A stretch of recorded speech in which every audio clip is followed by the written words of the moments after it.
কিছু দূর সামনে গেলেন, সামনে যাওয়ার পরে দেখা যায় একজন বৃদ্ধ ব্যক্তি সালাম দিল।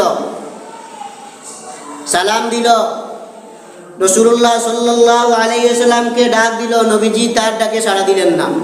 আরো কিছু দূর যাওয়ার পরে আরেকজন বৃদ্ধা বুড়ি বিশ্বনবীকে ডাক দিল, নবীজি জিবরাইল বললেন, ইয়া রাসূলুল্লাহ এদিকে তাকাইবেন না। আরো কিছু দূর যাওয়ার পরে দেখা যায় আরেকজন সুন্দরী রমণী, সুন্দরী মহিলা বিশ্বনবীকে ডাক দিতেছে। জিবরাইল বললেন, ইয়া রাসূলুল্লাহ এদিকে তাকাইবেন না। জিবরাইলকে প্রশ্ন করলেন, নবীজি ও জিবরাইল, প্রথমে আমাকে একজন বৃদ্ধ ডাক দিয়েছিল, ওই বৃদ্ধটাকে? জিবরাইল আলাইহিস সালাম বললেন, এই বৃদ্ধটা হইল ইবলিস শয়তান। ভালো হইছে আপনি তার ডাকে সাড়া দেন নাই। 2 নম্বর হইল, যে ব্যক্তি বৃদ্ধা বুড়ি আপনাকে ডাক দিয়েছিল, এই বুড়ি হইল বদ আমল, আপনি জবাব দেন নাই, ভালো হইছে।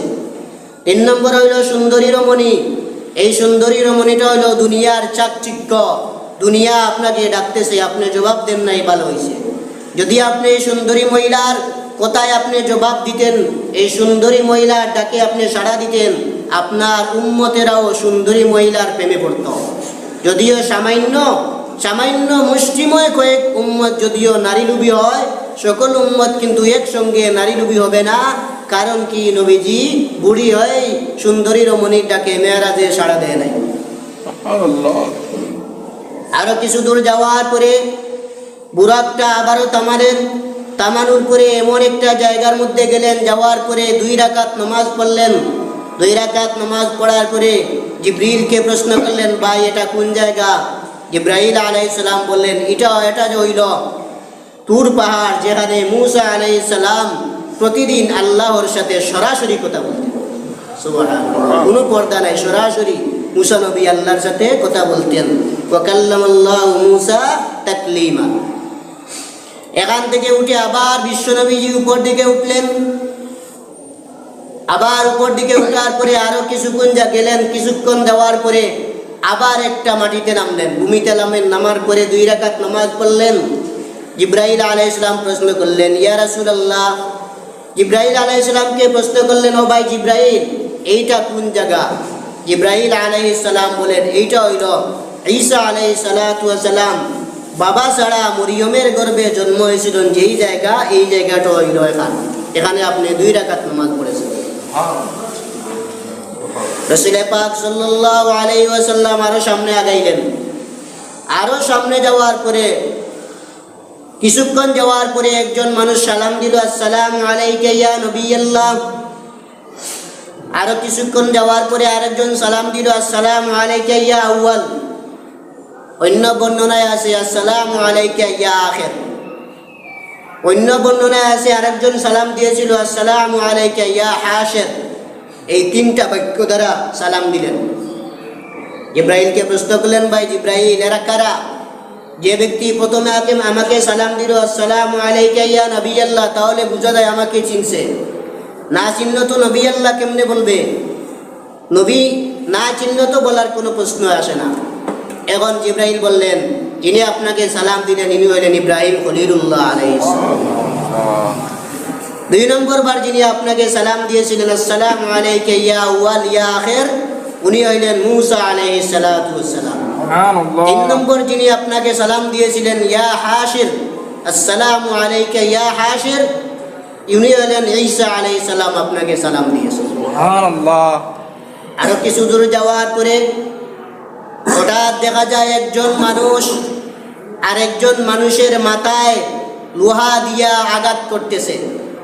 লোহা দিয়ে আঘাত করে তার মাথাটা ফেটে যায়, আবার মাথা ভালো হয়ে যায়, আবার আঘাত করে আবার মাথাটা ফেটে যায়। এইভাবে তার শাস্তি চলতেছে। জিবরাইলকে বললেন, ও ভাই জিবরাইল এরকম শাস্তি কোন কারণে?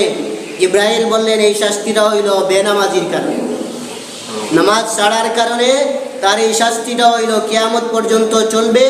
নামাজ ছাড়ছে এই কারণে এই ব্যক্তির শাস্তি হইল, একজন আঘাত করতেছে মাথা ফেটে যায়, আবার মাথা ভালো হয়ে যায়, আবার মাথা ফেটে যায়, কিয়ামত পর্যন্ত তার এইরকম শাস্তি চলবে। আরো কিছু দূর যাওয়ার পরে দেখা যায় উলঙ্গ নারী এবং পুরুষ একটা বিশাল গর্তের ভিতরে। বিশাল গর্তের ভিতরে উলঙ্গ নারী এবং পুরুষ একবার উপরে যায় আবার নিচের দিকে নামে। জিব্রাইলকে প্রশ্ন করলেন, ভাই এদের শাস্তি এই কারণে, কোন কারণে, তারা কি করেছিল? জিব্রাইল বললেন, তারা দুনিয়াতে জিনা করত।